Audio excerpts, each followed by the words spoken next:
मुल्क में जाएंगे, बच्चा जाके वहां पे उनके सामने रखें, पासपोर्ट रखें, मेरा बच्चा जो है वो पुर्तगाल नेशनल है। उस सर मेरे एक दो मुख्तसर से सवाल हैं सेटलमेंट के रिलेटेड। मैं इस वक्त खुद लिथुआनिया में मौजूद हूँ और मेरा एक सेमेस्टर अभी कंप्लीट हुआ है और मैंने मतलब मेरा जो यहाँ पे एग्रीगेट बना है वो 9.4 है आउट ऑफ 10।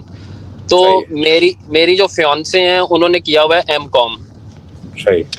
तो वो अभी पाकिस्तान में है, तो हम लोग चाह रहे हैं उनको इस यहाँ पे ले आए और हम ऐसे किसी कंट्री में मूव हो जाएं जहाँ पे सेटलमेंट जो है वो इजी है। अगर बेबी मतलब बोर्न हो तो उस पे जो है वो हमें जल्दी जो है ना सिटीजनशिप मिल जाए।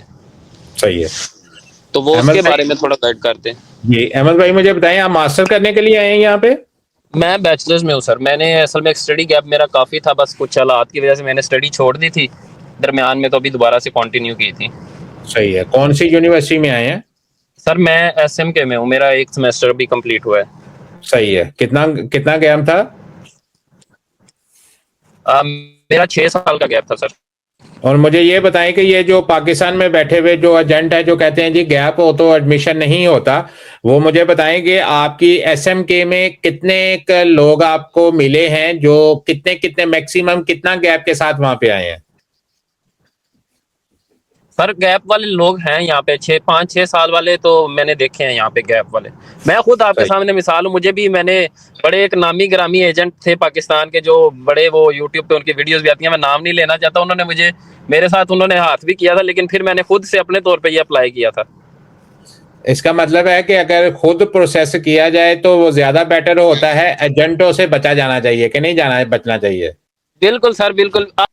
अच्छा सर, मेरी जो फियांसे हैं उन्होंने 2022 में एमकॉम किया है, मास्टर्स इन कॉमर्स। उनके 62% मार्क्स हैं। 2+2 डिग्री है, मतलब आई कॉम बी कॉम और फिर एमकॉम। तो अभी हम लोग चाह रहे हैं कि मेरी भी उम्र अभी 26 साल हो गई है, तो मैं भी यही चाह रहा हूँ कि जो है ना कि सेटलमेंट या हम लोग मैं उनको यहाँ पे ऐसे कंट्री में बुलवाऊँ जहाँ पे हम लोग उनके आने के बाद मतलब अल्लाह ताला हमें औलाद से नवाजे, तो वो उसकी बेस पे हमें जो है ना वो सिटीजनशिप या हमें परमानेंट रेजिडेंसी जल्दी मिल जाए। ठीक होगा। अहमद भाई उसके लिए ये है कि आप मुझे ये बताओ कि आप एसएमके में उसका एडमिशन करवा सकते हो? सर वो एसएमके में बैचलर्स में है वो, यहाँ पे मास्टर्स प्रोग्राम नहीं है एसएमके में। नहीं तो किसी और यूनिवर्सिटी में आप उसका एडमिशन करवा सकते हो? जी जी बिल्कुल सर।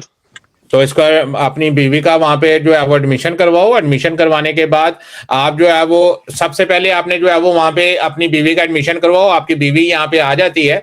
जैसे ही आपकी बीवी यहाँ पे आ जाएगी, आपके पास भी 2 साल का टीआरसी है, आपकी बीवी के पास भी 2 साल का टीआरसी होगा। आप जैसे ही वहां पे आ जाते हैं, सबसे पहले आपने जो है वो पुर्तगाल में अपना आर्टिकल 92 स्टार्ट करना है। जी ठीक है सर। आर्टिकल 92 स्टार्ट हो जाएगा, आपने वहां पे जो है वो टैक्स वगैरह पे करने हैं। जैसे ही आपके वहां पे टैक्स जो है वो 4 से 6 महीने के आपके टैक्स वहां पे चले जाएंगे, तो आपने वहां पे जो है वो उसी वक्त जो है वो फैमिली प्लानिंग शुरू कर देनी है। 6 महीने का आपका टैक्स ऑलरेडी चले गया होगा। जैसे ही आप जो है वो फैमिली की प्लानिंग शुरू करेंगे, तो अल्लाह करे आपके 9-10 महीने में जैसे ही बेबी बोर्न होगा, 10 महीने वो 9 महीने वो वाले लगा लें, 6 महीने जो आपने फैमिली प्लानिंग से पहले टैक्स दिया होगा, आपका जो है वो टोटल 15 महीने का टैक्स हो चुका होगा। जैसे ही आप जो है वो आपका बेबी बोर्न होगा, तो बेबी जो है वो पुर्तगाल में बोर्न होना चाहिए। जैसे ही बेबी जो है वो पुर्तगाल में बोर्न होगा, इसके साथ और भी दूसरी फॉर्मेलिटीज हैं। जब आप इस लेवल पे पहुंचेंगे, आप हमारे साथ एक प्राइवेट सेशन बुक करके हमसे वो भी फॉर्मेलिटी जो है वो पूछ सकते हैं। जैसे ही आपका बेबी वहां पे पैदा होगा, बेबी जो है वो परमानेंट रेजिडेंट कार्ड होल्डर नहीं होगा, वो बच्चा पुर्तगेज नेशनल बच्चा पैदा होगा। तो जैसे ही वो बच्चा दुनिया में आएगा, उसको जो है वो पुर्तगेज पासपोर्ट मिल जाएगा। पासपोर्ट बच्चे का जो है वो पुर्तगाल का पासपोर्ट उठाएं, बच्चे को उठाएं। जर्मनी में आना चाहते हैं, जर्मनी में आ जाए। आते ही आप मियाँ बीवी को जो है वो 5 साल का कार्ड मिल जाएगा, क्योंकि बच्चा पुर्तगेज नेशनल है। आप जो है वो स्वीडन में जाना चाहते हैं, बच्चे के साथ स्वीडन चले जाए। डेनमार्क जाना चाहते हैं, बच्चे के साथ डेनमार्क चले जाए। ऑस्ट्रिया में जाना चाहते हैं, बच्चे के साथ ऑस्ट्रिया चले जाए। जिस भी मुल्क में जाएंगे, बच्चा जाके वहां पे उनके सामने रखें, पासपोर्ट रखें, मेरा बच्चा जो है वो पुर्तगेज नेशनल है उस मुल्क में। अगर आपका बच्चा प्लानिंग के साथ अगर आप बच्चा पैदा करते हैं एक, तो फिर जो है वो आप उस बच्चे की बेस के ऊपर अगली आने वाली सारी नस्लें जो है वो आपकी उस एक बच्चे की बेस के ऊपर यूरोप में रह सकती हैं।